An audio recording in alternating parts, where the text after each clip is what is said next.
नमस्कार दोस्तों, आप सभी का स्वागत है हमारे इस यूट्यूब चैनल आकाश टीच में। जैसा कि आपके स्क्रीन पे दिखाई दे रहा होगा, वास्तविक संख्याओं का हम आज पोस्टमार्टम करेंगे। इस एक ही वीडियो में आपको पूरा वास्तविक संख्याएं के बारे में बताएंगे। आपको कुछ दिमाग नहीं लगाना, जैसे हम बता रहे हैं वैसे ही करना है आपको, और पूरा वास्तविक संख्या वन शॉट में हम कंप्लीट करेंगे। यहाँ पे लीजिए 10th क्लास, 10th क्लास। अब हम आते हैं आपके चैप्टर फ्लो पे। जैसा कि दिया गया है वास्तविक संख्या है, पहला नंबर पे वास्तविक संख्या है, तो इसका मतलब ही है संख्या, किसी संख्या के बारे में हम पढ़ेंगे। जैसे आपको बताएंगे प्राकृतिक संख्या, होल नंबर और पूर्ण संख्या, अपूर्ण संख्या, ये सब परिमेय संख्याएं के बारे में हम पढ़ेंगे। दूसरे नंबर पे है गणितीय की आधारभूत प्रमेय। इसमें हम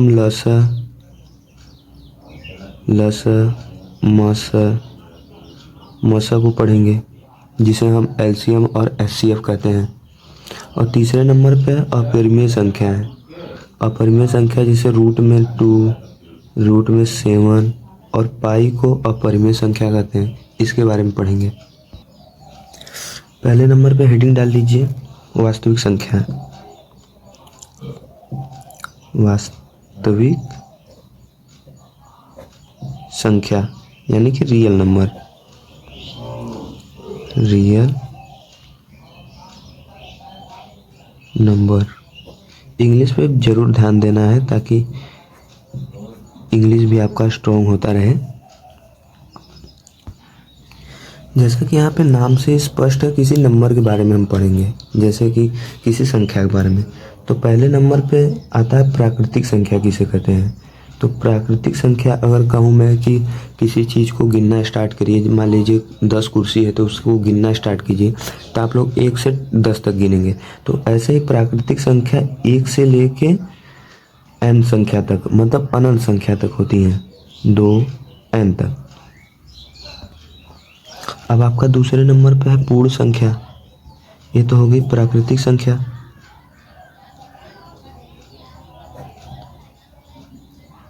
प्राकृतिक संख्या दूसरे नंबर पे पूर्ण संख्या। पूर्ण संख्या उसे कहते हैं जैसे प्राकृतिक संख्या होती है लेकिन इसमें जीरो जुड़ा रहता है। जैसे जीरो से कोई चीज़ स्टार्ट होगा, 0, 1, 2, 3 एंड सो ऑन, n तक, इसे पूर्ण संख्या कहते हैं। अब तीसरे नंबर पे आते हैं हम पूर्णांक पे। पूर्णांक पे आते हैं पूर्णांक संख्या। पूर्णांक संख्या, पूर्णांक संख्या मान लीजिए आपका निगेटिव भी होता है और पॉजिटिव भी होता है, बीच में जीरो रहता है। जैसे मान लीजिए बीच में जीरो हो गया हीरो, और -1, अरे सॉरी, यहाँ पे 1, इसको काट दीजिए, आपका जीरो बीच में हो गया हीरो, और 1, 2, 3 एंड सो ऑन यहाँ से, और यहाँ पे -4, -3, -2 और 1 एंड सो ऑन तक, इसको ही कहते हैं पूर्णांक संख्या। चौथे नंबर पे आपका आ जाता है पूर्णांक संख्या, अरे सॉरी, चौथे नंबर पे है आपका परिमेय संख्या। तो हेडिंग डाल लीजिए परिमेय संख्या। परिमेय संख्या है आपका। तो परिमेय संख्या क्या होता है, जिसको P/Q के रूप में लिख सकते हैं, और जहाँ P और Q पूर्णांक है और Q नॉट इक्वल टू 0, नहीं तो इन्फिनाइट हो जाएगा। तो P/Q के रूप में किसको लिख सकते हैं, जैसे 5/6, 6/9, ऐसी संख्या को परिमेय संख्या कहते हैं। अब आ जाते हैं अपने पांचवें पे। पांचवें नंबर पे है आपका अपरिमेय संख्या। अपरिमेय संख्या,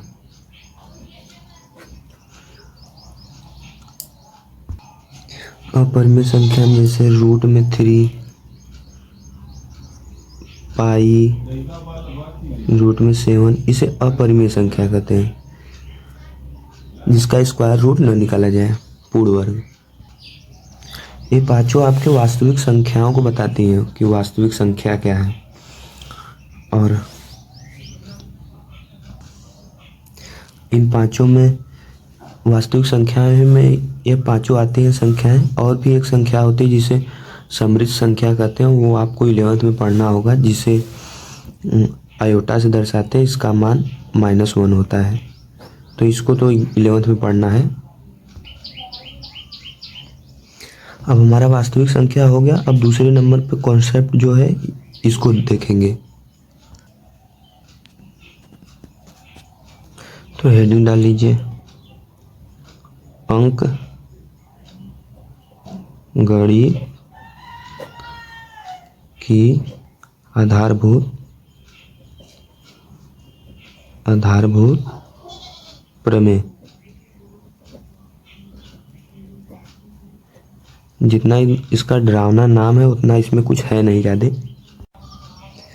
आपका समय बचाने के लिए हमने प्रमेय को लिख दिया है। आपके एनसीईआरटी बुक में है प्रमेय, जो कि है, जिसे आप देखिए, प्रत्येक भाज्य संख्या को अभाज्य संख्याओं के गुणनफल के रूप में व्यक्त कर सकते हैं। जैसे प्रत्येक भाज्य को, भाज्य किसे कहते हैं, जो अपने और एक को छोड़ाकर किसी और से भी भाज्य हो। जैसे 12 2 से भी भाज्य होगा, 6 से भी होगा, और 1 से भी होगा, और अपने से भी होगा। ऐसे ही इसको भाज्य कहते हैं। तो यह कह रहा है प्रत्येक भाज्य संख्या को अभाज्य संख्या के रूप में, गुणनखंड के रूप में लिख सकते हैं। इसका गुणनखंड के रूप में लिख सकते हैं। जैसे 12 का गुणनखंड करेंगे आप, 12 2 से सबसे छोटी संख्याओं से जाएगा, 12 का गुणनखंड 6, 3 से सबसे छोटी संख्या 3, 3 एकम 3। तो इसको कह रहा है कि गुणनखंड के रूप में लिख सकते हैं, 2 × 3 × 3 के रूप में ऐसे ही लिख सकते हैं। अब उसके बाद आइए देखते हैं क्या व्यक्त किया जा सकता है। तथा यह गुणनखंड अभाज्य गुणनखंडों के आने वाले हम क्रम के बिना अद्वितीय होता है। अद्वितीय मतलब एक ही होगा। जैसे यह गुणनखंड है तो यह बस 12 का ही होगा, ना कि 36 का भी हो जाए, 52 के भी हो जाए, तो यह नहीं होगा। बस 12 का ही 2 3 3 होगा गुणनखंड। तो बस यही है प्रमेय में। और जैसे कि हमने भाज्य संख्या आपको बताया कि 2 मतलब कि अपने और एक के अलावा किसी और से भी विभाजित हो, वैसे ही भाज्य संख्या, वैसे ही अभाज्य संख्या वह होती है जो कि खुद से और एक के अलावा किसी से ना कटे। जैसे कि 2 3 7 यह खुद के और एक के अलावा किसी और से नहीं कटेंगे, इसे अभाज्य संख्या कहते हैं। सॉरी। इस प्रमेय का प्रयोग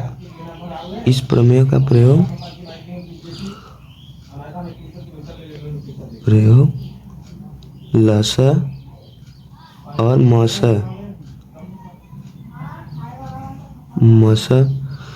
निकालने के लिए किया जाता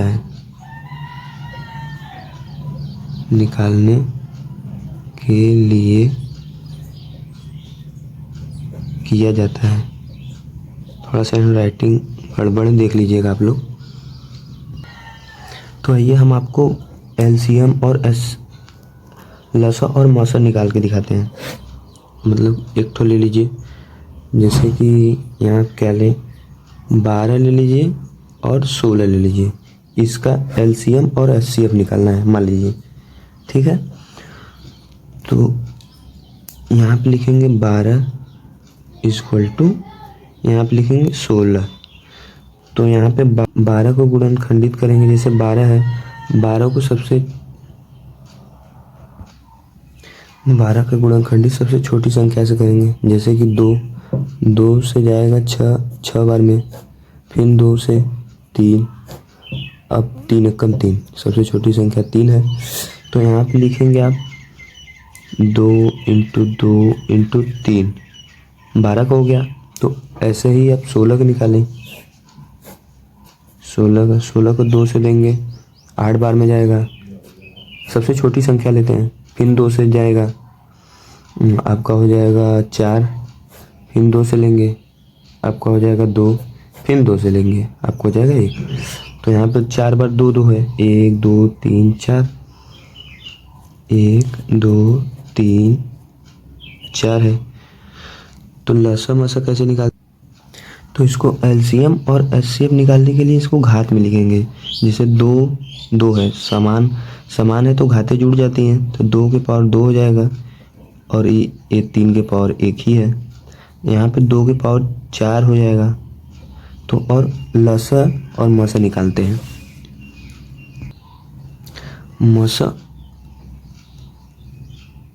मसा उसे कहते हैं जो दोनों में इक्वल हो, जैसे दोनों में समान हो उसको लेते हैं और सबसे छोटी घात वाली लेते हैं। तो जैसे यहाँ पे देखिए 2 है, इसमें भी 2 है और सबसे छोटी घात क्या है 2 के पावर 2, तो इसको लेंगे, 3 को नहीं लेंगे जो कि समान नहीं है।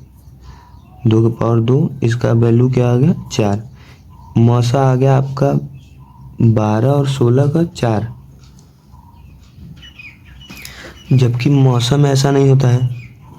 मौसा अगर आपको निकालना है तो बारी बारी से सबको लेंगे और उच्चतम घात में लेंगे। तो जैसे कि यहाँ पे उच्चतम घात 2 के पावर 4 है, यहाँ पे 2 है तो नहीं लेंगे, 2 के पावर 4। यहाँ पे 3 है, एक ही बार 3 है तो 3 को 1 ले लेंगे। तो यहाँ पे क्या होगा 16 हो गया, 2 के पावर 4 का 16 हो जाता है। तो यहाँ पे आप 16 इंटू 3 ले लेंगे, तो 16 का 3 में गुणा करेंगे कितना आएगा 48। तो यहाँ पे आपका मौसा 48 आ गया और यहाँ पे सॉरी लसा लिख लीजिए, लसा आपका 48 आ गया, मौसा 4 आ गया। इसमें कुछ रिलेशन भी होता है जैसे संबंध जिसको कहते हैं। तो मान लीजिए एक और एग्जांपल ले लेते हैं, आपको इससे समझ में आ जाएगा पूरा पूरा। मान लीजिए अब हमें 18 और क्या लें, मान लीजिए 63 ले लीजिए, 63 का लसा और मसा निकालना है। तो ऐसे ही करेंगे, तो यहाँ पे लिखेंगे 18, यहाँ पे लिखेंगे 63, यहाँ पे लिखेंगे 63, 18 और 63 हो गया। तो 18 को गुणनखंडित कीजिए, यहाँ पे 18 लिखिए, सबसे छोटी संख्या 2 से चला जाएगा, 2 से जाएगा तो 9 आ जाएगा। अब 3 से जाएगा, 3 एकम 3, 3 एकम 3, तो यहाँ पे क्या लिखेंगे 3 इंटू 3 इंटू 2। तो क्योंकि घात लसा और मसा निकालने के लिए घात में व्यक्त करना जरूरी है, तो 3 के पावर 2 हो जाएगा क्योंकि 2 बार 3 है, इंटू 2 है। और यहाँ पे 63 का भी ऐसे ही निकाले, लिख लीजिए 63। इसमें देखिए 3 से भाग चला जाएगा क्योंकि 6 प्लस 3 9, प्लस करके देखेंगे तो मालूम चल जाता है कि भाग जाएगा कि नहीं। तो यहाँ पे 3 से जाएगा, 3 दूनी के 6 और 3 एकम 3, 21 बार में। तो यहाँ पे फिर 3 से चला जाएगा, 3 7 21, अब नहीं जाएगा, सबसे छोटी संख्या 7 से जाएगा, 7 एकम 7। तो यहाँ पे इसका गुणनखंड हो गया 3 इंटू 3 इंटू 7। तो इसको कैसे व्यक्त करेंगे, वैसे ही घात के रूप में। अब मौसा पे आते हैं, मौसा। तो मौसा हम आपको बताए थे, इसमें से जो कॉमन होता है उसको लेते हैं और निश्चितम घात के लिए लेते हैं, निम्नवत घात के लिए। तो यहाँ पे देखिए कॉमन 2 है और दोनों में घात भी 2 ही है, तो इसको 3 के पावर 2 ही लेंगे जो कि 9 आएगा। तो आपका मौसा 9 आ गया। और लसा के लिए बताया दे, बारी बारी सब लेंगे और उच्चतम घात के लिए लेंगे। तो 3 के पावर 2 इसमें भी है, 3 के पावर 2 इसमें भी है, तो 3 के पावर 2 ले लेंगे और 2 भी ले लेंगे और इंटू 7 ले लेंगे, 7, क्योंकि अब कहीं 7 है ही नहीं। तो यह 9 हो गया, 9 इंटू 2 इंटू 7, 9 को 9 दूनी 18, 18 7 126। तो यहाँ पे आपका मौसा 126 आ गया, सॉरी लसा 126 आ गया और मौसा 9 आ गया। तो यहाँ पे एक रिलेशन होता है, जैसे देखिए, जैसे यहाँ पे दूसरा पेज ले लेते हैं हम। तो जैसे यहाँ पे देखिए क्या था, लसा कितना 18 और 63 का था, और इंटू करेंगे मौसा, सॉरी 18 और 63 का, तो जो इक्वल आएगा तो 1836, अरे लसा आपका 1863 का कितना था, यहाँ पे देखिए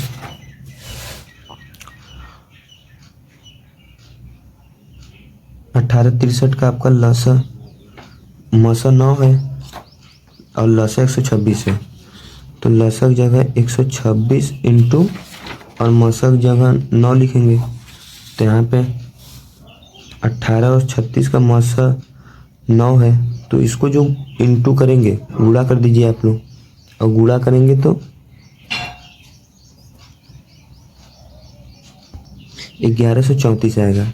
तो इसका रिलेशन है, अगर यदि 18 और 63 का गुणा करें तब भी 1134 ही आएगा, सॉरी 1134 ही आएगा।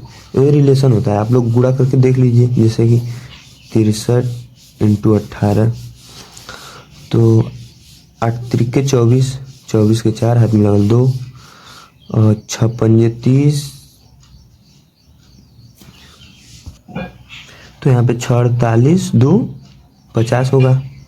तो यहाँ पे लिखेंगे 50 इंटू 1 का 3 में 3 6 4 1 गया, इसमें से हासिल लेंगे 10 3 13, 13 के 3 हाथ में लगा 1, अब ये 4 है, 4 1 5 5 4 11, तो यही आ गया।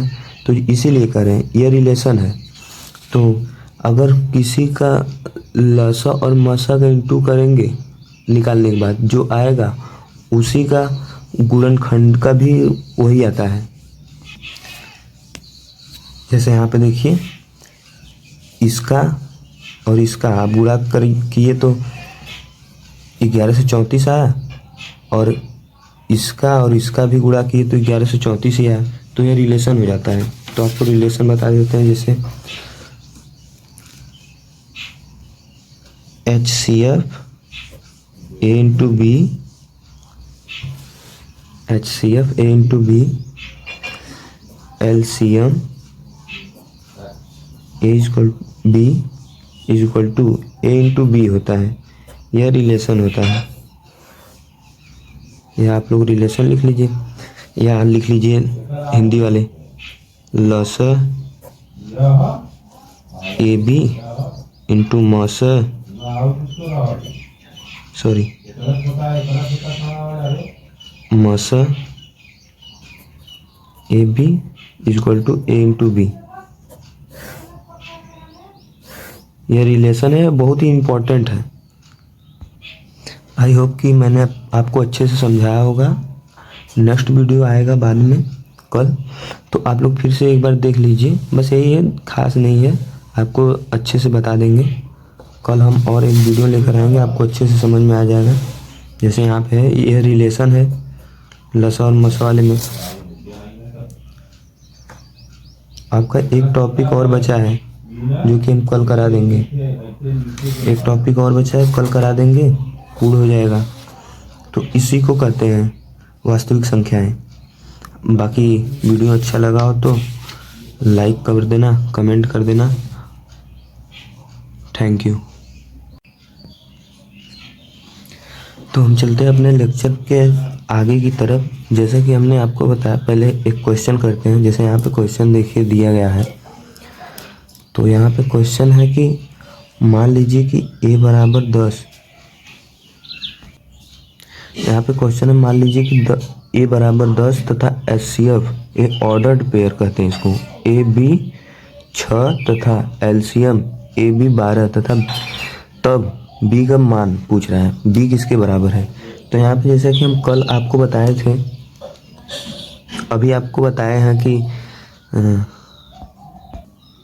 जैसा कि हमने आपको बताया हुआ है कि क्या होता है यहाँ पे formula HCF AB into LCM A into B, इसे ऑर्डर्ड पेयर कहते हैं। Ordered pair A into B के बराबर होता है, एक ये हमने आपको बताया हुआ है, यह सूत्र है। तो इस क्वेश्चन में देखिए आपको दिया गया है HCF दिया गया है, यहाँ पे HCF 6 के इक्वल है इंटू ए इंटू बी भी दिया गया है आपको 12 के इक्वल है, बराबर किसके हो जाएगा, ए इंटू बी के। तो यहाँ पे 10 इंटू बी को फाइंड करना है। तो यहाँ पे बी बराबर क्या हो जाएगा, 6 इंटू 12 अपान 10 हो जाएगा। तो इसको काटेंगे 5 6, तो 6 36 और 5, तो 5 से भाग देंगे 36 में, 5 एकम 5, 5 सत्ते 35, 0.2 हो जाएगा, यहाँ पे दशमलव में जाएगा। तो यहाँ पे आपका बी जो है 7.2 आ जाएगा। ये आंसर हो गया। यह सभी एग्जाम के लिए इम्पोर्टेंट क्वेश्चन है। जैसे कि एक और क्वेश्चन ले लेते हैं, 1-2 नंबर में भी ये क्वेश्चन पूछ लेता है। जैसे कि देखिए, निम्नलिखित में से √7 क्या है। तो आपको 4 ऑप्शन दे देगा, यहाँ पे 2 ही है। तो यहाँ पे जानते हैं, आप लोग बताए थे हम कि अपरिमेय संख्या होती है √2, √7। आइए तो एक ठो क्वेश्चन करते हैं, उसके बाद आगे बढ़ेंगे। कुछ करना नहीं है आपको, ज़्यादा दिमाग नहीं लगाना है, जैसे हम कह रहे हैं वैसे ही आपको करना है। जैसे कि यहाँ पे दिया गया है आपको 98 और 202 का एलसीएम और एचसीएफ निकालना है। तो जैसे कि हमने बताया आपको कि 98 का पहले अभाज्य गुणनखंड करिए। 98 का सबसे छोटी संख्या 2 से जाएगा, लास्ट में देखना है। अगर 2 से चेक करना है, लास्ट में देखिए, अगर यह 8 जो है कि 2 से चला जाएगा, मतलब कि लास्ट वाली संख्या इकाई की, तो उसमें भाग जाएगा 98। तो जिसे यहाँ पे देखिए 2 से जाएगा, 2 चौके 8, 9, 2 9 18। अब यहाँ पे 7 से जाएगा, 2 से नहीं जाएगा, 7 एकम 7, 7 सत्ते 49 हो गया, ठीक है। अब यहाँ पे भी 7 से ही जाएगा। तो यहाँ पे आपका अभाज्य गुणनखंड क्या आ गया, 2 7 7। तो जैसा कि हमने आपको बताया कि इसे एलसीएम और एचसीएफ निकालने के लिए घात के रूप में लिखते हैं। तो 2 के पावर 1 हो गया इंटू 7 के पावर 2। अगर हर समान है तो ये जुड़ जाती है घातें। उसके बाद 102 202 का करिए, सॉरी। अब यहाँ पे 202 का भाज्य गुणनखंड लीजिए, 202। तो यहाँ पे देखिए 2 है, तो इकाई पे स्थान पे 2 से जाएगा, तो 2 से जाएगा सबसे छोटी संख्या। तो 2 एकम 2 0, 2 एकम 2। अब 101 अभाज्य संख्या है एक, तो इसमें 101 से ही भाग जाएगा एक बार में। तो इसका क्या आ गया, 2 इंटू 101। तो एचसीएफ पहले निकालेंगे। तो एचसीएफ को ल से कहते हैं, अरे सॉरी म से कहते हैं। कुछ लोग तो इसी में कंफ्यूज हैं, म से कहते हैं, ठीक है। तो एचसीएफ में बताए थे, जो कि इसको भी घात के रूप में लिख लीजिए, ठीक है। तो इसमें एचसीएफ में हम आपको बताए थे कि जो उभयनिष्ठ होता है उसका निम्नोक्त पावर से ले लेते हैं, मतलब घात से। तो यहाँ पे देखिए उभयनिष्ठ 2 है, यहाँ 2 है, और कोई उभयनिष्ठ नहीं है, और निम्नोक्त पावर 2 की पावर 1 ही है। तो यहाँ पे 2 ही आ जाएगा। एचसीएफ आपका 2 आ गया। अब बारी है एलसीएम की। एलसीएम यानी ये क्या है, लसा। लसा में हम आपको बताए थे कि सभी को लिया जाता है और उच्चतम घात से। तो यहाँ पे 2 का उच्चतम घात क्या है, 2 ही है, 1। और 7 का क्या है, 2 और इंटू 101। तो यहाँ पे आपका एलसीएम क्या आ जाएगा, 7 49, 2 into 49 into 101 is equal to 98। 49 into 2 98 into 101 is equal to 9710 आ जाएगा आपका, ठीक है। यह क्वेश्चन जरूर आएगा, आप लोग नोटिस करिएगा।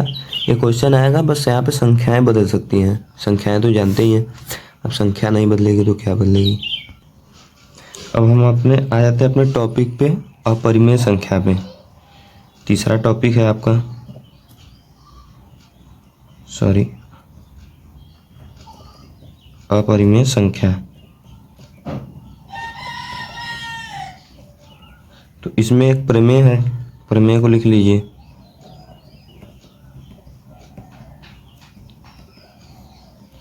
प्रमेय को लिख लीजिए। आपका समय बचाने के लिए हमने प्रमेय को लिख लिया है। जैसा कि प्रमेय में देख लीजिए, इतना भयंकर प्रमेय है, सरल है एकदम। मान लीजिए कि p एक अभाज्य संख्या है, अभाज्य संख्या है। यदि p a स्क्वायर को विभाजित करती है तो p a को भी विभाजित करेगी, जहाँ a धनात्मक संख्या है। कुछ समझ में नहीं आया, कोई बात नहीं, हम समझाते हैं। जैसे कि यहाँ पे आपका p जो कह रहा है कि अभाज्य संख्या है, अभाज्य संख्या जैसे मान लीजिए कि 3 हो गया, 3 अभाज्य संख्या है। तो यदि यह 9 के वर्ग को यानी कि 81 को विभाजित करेगी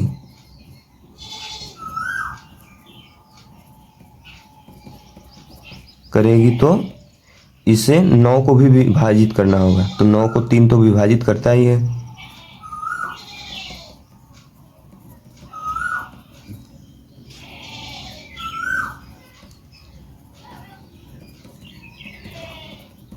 इस प्रमेय का बस यही है, इस पे बेस आगे क्वेश्चन करेंगे, इसलिए प्रमेय दिया है। तो इस प्रमेय का यही है कि यदि p कोई a स्क्वायर को विभाजित करती है तो वह a को भी विभाजित करेगी। अब प्रमेय 4 पे आते हैं, इस पे बेस्ड अभी क्वेश्चन करेंगे तो आपको समझ में आएगा। प्रमेय 4 में है, जैसे प्रमेय 1.4, इसमें क्या है कि मतलब कि कोई संख्या को सिद्ध करना है कि वो अपरिमेय है कि परिमेय है। तो जैसे यहाँ पे दिया रहेगा कि रूट 2 एक अपरिमेय है तो सिद्ध कीजिए।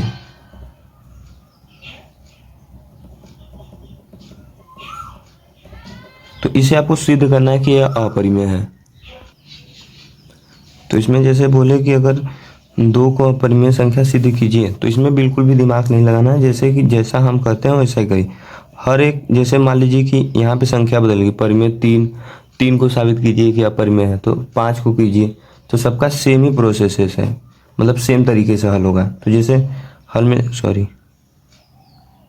हल जैसे यहाँ पे देखिए, आपको मानना होगा कि जैसे p एक परिमेय संख्या है, जैसे कि अपरिमेय दिया गया है तो परिमेय संख्या है, उसको हम लास्ट में ले के आ जाएंगे कि यह अपरिमेय है, अपोजिट। तो यहाँ पे मान लेंगे, माना रूट 2 एक परिमेय संख्या है, परिमेय संख्या है या परिमेय संख्या है, तो इसको p/q के रूप में लिख सकते हैं, ठीक है। तो यहाँ पे लिख लीजिए, तब रूट 2, क्योंकि परिमेय संख्या को p/q के रूप में लिख सकते हैं, क्यों, जहाँ q is not equal to 0 होना चाहिए, q 0 नहीं होना चाहिए। और यहाँ पे एक और बात लिखेंगे, p व q सहअभाज्य पूर्णांक है, सहअभाज्य पूर्णांक है। इसका मतलब हम आपको समझाते हैं। जैसे कि मान लीजिए कि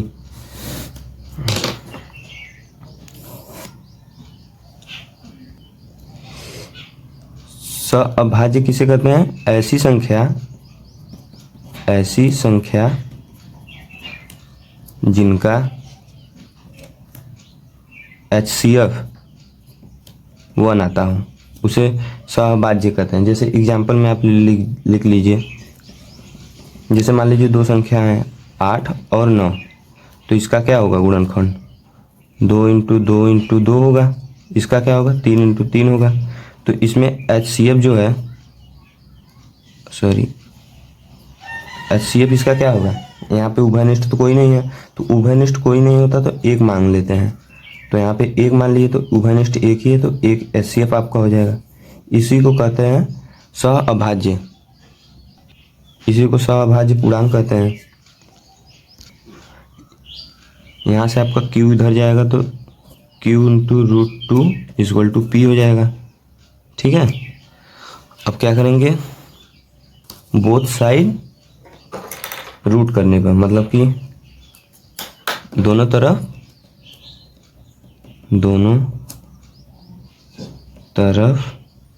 वर्ग करने पर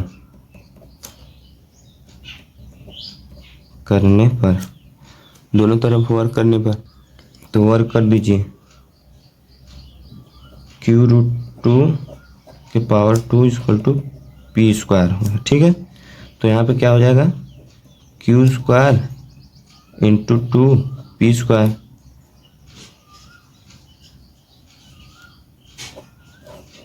यह आपका समीकरण 1 है, या इसको ऐसे भी लिख सकते हैं 2q square equal to P square. इसको मान लीजिए समीकरण 1 है। ठीक है, यहाँ पे लिख लीजिए चूंकि क्या है, 2 पी स्क्वायर को विभाजित करता है।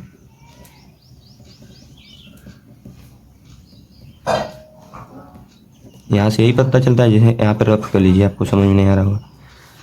जैसे यहाँ पे क्या हो जाएगा, q square P square by 2, तो यहाँ पे यह p इधर आ जाएगा, तो 2 जो है पी स्क्वायर को विभाजित कर रहा है, यहाँ से मालूम चल रहा है। तो अभी अभी हमने आपको बताया था कि कोई संख्या अगर उसके स्क्वायर से विभाजित कर रही है तो उसको भी विभाजित करेगी। तो अतः यहाँ पे लिखेंगे अतः 2 p को भी विभाजित करेगी।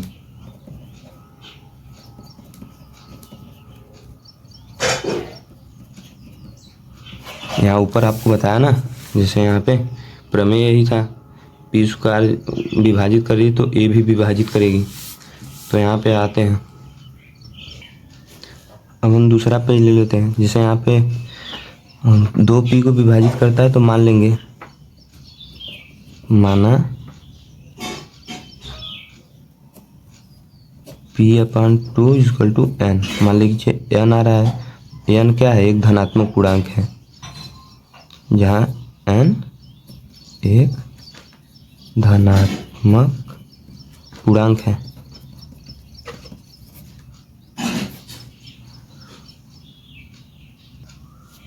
तो यहाँ से आपका हो जाएगा p इक्वल टू 2n, जो कि समीकरण 2 लिख लीजिए आप लोग, समीकरण 2। अब यहाँ पे p का मान समीकरण 2 में 1 में रख दीजिए, सॉरी, यहाँ पे लीजिए p का मान जैसे हम कर रहे हैं वैसे ही सब क्वेश्चन करना है। ठीक है, समीकरण 1 में रखने पर, तो समीकरण आपका 1 देख लीजिए, यहाँ पे क्या है, समीकरण 1 यही है, इसमें p का मान रखिए। तो यहाँ पे क्या हो जाएगा, पेन चेंज कर देते हैं, तो आपका यहाँ पर हो जाएगा 2q square is equal to 4n square. ठीक है, चूँकि यहाँ पे p का मान रखेंगे तो ये आ जाएगा 4n स्क्वायर। तो यहाँ से अब देखिए, जैसे कि हो जाएगा q square 4n square upon ये 2 इधर आ जाएगा, 2 से 2 कैंसिल, तो आपका क्या हो जाएगा q स्क्वायर 2n स्क्वायर। ठीक है, यह आ जाएगा। यहाँ पे भी लिख लीजिए, चूँकि क्या q स्क्वायर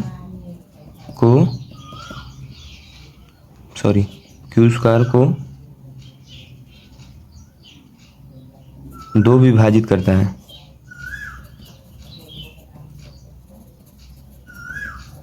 यहाँ से 2 आ जाए, मान रफ कर लीजिए आप लोग। जैसे यहाँ पे देखिए q स्क्वायर है 2n स्क्वायर है, तो यहाँ पे क्या हो जाएगा q square upon 2 equal to n square. तो q स्क्वायर को 2 विभाजित करता है। ठीक है, तब यहाँ से हमें मालूम चलेगा, तो लिख लीजिए, तो 2 जो है कि q को भी विभाजित करेगा। ठीक है, जैसे हम आपको बताए थे,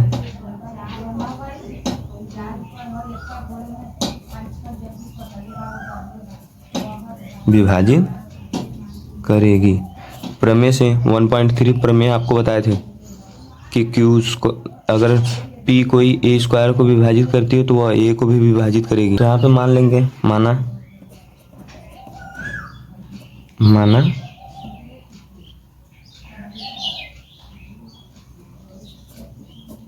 Q/2 इक्वल टू m मान लेंगे। जैसे Q को 2 विभाजित करती तो कुछ ना कुछ आएगा ही, जहाँ m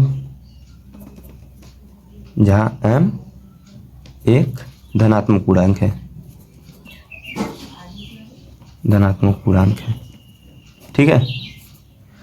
तो यहाँ से क्या आ जाएगा आपका, Q इक्वल टू 2m आ जाएगा। इसको समीकरण 3 लिख लीजिए, ठीक है। तो यहाँ पे समीकरण 2 और 3 को देख लीजिए। समीकरण 2 क्या है आपका, जैसे यहाँ पे देख लीजिए समीकरण 2 क्या है आपका। अरे यार समीकरण 2 कहाँ गया आपका, खो गया क्या। समीकरण 2 देख लीजिए, समीकरण 2 यह है। तो यहाँ पे लिखिए p इक्वल टू 2n, ठीक है। यह समीकरण 2 है यहाँ से। और समीकरण 3 को देख लीजिए, q इक्वल टू 2m है, ठीक है। तो यहाँ से देखिए, चूंकि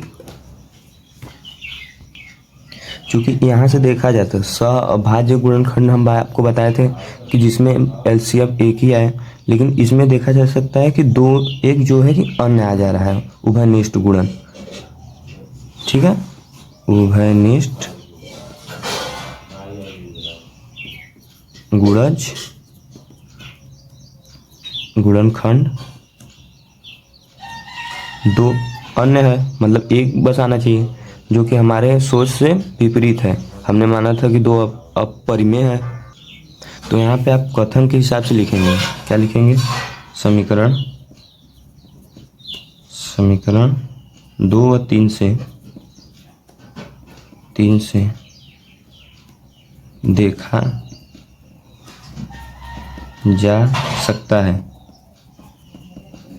देखा जा सकता है कि P व Q में एक अन्य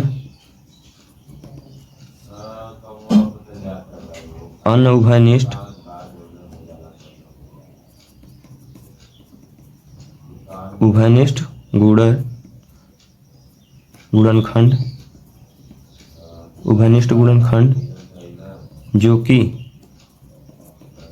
2 उपस्थित है। अतः P व Q सह अभाज्य पूर्णांक नहीं है। सहअभाज्य पूर्णांक में एचसीएफ बस एक ही आना चाहिए, जहाँ यहाँ पे 2 आ गया, जो कि हमारी कल्पना के विपरीत है। अतः कल्पना हम किए थे कि परिमेय संख्या है, अतः √2 सह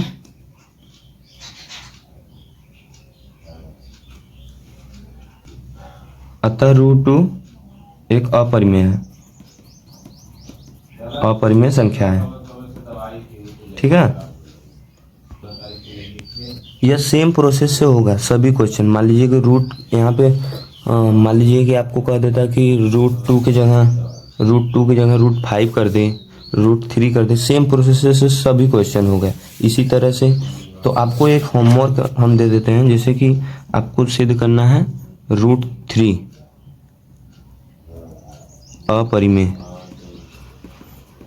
अपरिमेय है, ये आपको होमवर्क है, ठीक है। इसको बताइएगा। सेम उसी तरह करेंगे, लेकिन जहाँ 2 है वहाँ पे 3 रख देंगे, ठीक है, वैसे ही करेंगे। तो इसमें एक तरह का और क्वेश्चन पूछ देता है, जैसे आपको हम करा देते हैं। जैसे कि कह देगा कि √5 प्लस √2 एक अपरिमेय संख्या है, ठीक है। तो जैसे कि हम जानते हैं किसी परिमेय से अपरिमेय जुड़ता है तो वह अपरिमेय ही आता है। जैसे अपरिमेय संख्या में किसी को गुणा करे, भाग करे, जोड़े तो वह अपरिमेय ही आता है। यहाँ पे सिद्ध है लेकिन इसको सिद्ध करना है। तो ऐसे ही इसको भी मान लेंगे 5√2 एक परिमेय संख्या है, एक परिमेय संख्या है। तो क्या होगा, तो √5 + √2 P/Q सेम प्रोसेस से करेंगे, कोई दिक्कत नहीं। तो √2 हो जाएगा, ठीक है। तो यहाँ पे क्या हो जाएगा, √2 = P/Q -5। ये इधर से आएगा प्लस का तो माइनस हो जाएगा। उसके बाद क्या होगा, √2 = P -5 Q। एलसीएम लेंगे तो Q हो जाएगा /Q। यह हो गया, ठीक है। यहाँ पे P और Q पूर्णांक होता है, ठीक है। P और Q पूर्णांक होता है और 5 पूर्णांक है ही। तो यहाँ पे लिखेंगे चूंकि P व Q व 5 सभी पूर्णांक है, ठीक है, पूर्णांक है। क्योंकि P और Q अपान में होता है तो वो पूर्णांक ही होता है। तो तब क्या होगा, तब √2 P -5 इसको लिखेंगे Q/Q, एक परिमेय है। चूंकि परिमेय से परिमेय जुड़ता है तो एक परिमेय ही आता है। पूर्णांक से पूर्णांक जुड़े, पूर्णांक से पूर्णांक घटे, पूर्णांक से पूर्णांक भाग हो तो भाग ही आएगा, पूर्णांक ही आएगा। जैसे 5/5 करेंगे तो एक पूर्णांक ही एक आएगा, ठीक है। इसी तरह तो हम यहाँ पे लिखें तथा क्या हो जाएगा, √2 = P -5 Q/Q। एक परिमेय है, एक परिमेय है क्योंकि ये इसके इक्वल ही है, तो एक परिमेय है। तो अतः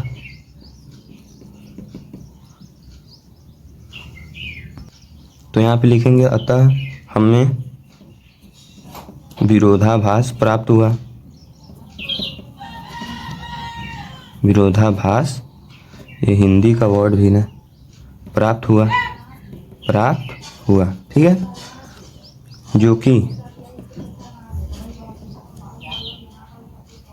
जो कि कल्पना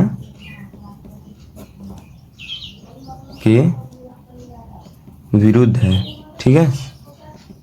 कल्पना के विरुद्ध है क्योंकि √2 तो परिमेय संख्या नहीं होती ना, विरुद्ध है। अतः 5 + √2 एक अपरिमेय संख्या है, अपरिमेय संख्या है। तो इसी तरह करेंगे। आई होप कि हमने आपको अच्छे से समझाया होगा। सेम प्रोसेस से ही क्वेश्चन होती हैं परिमेय से। और आगे अगला वीडियो कल आएगा जो कि बता दीजिएगा। आपका चैप्टर पूरा ख़त्म हो गया, ठीक है। इतना ही था आपके चैप्टर में। और वीडियो अच्छी लगी तो लाइक कर दीजिएगा।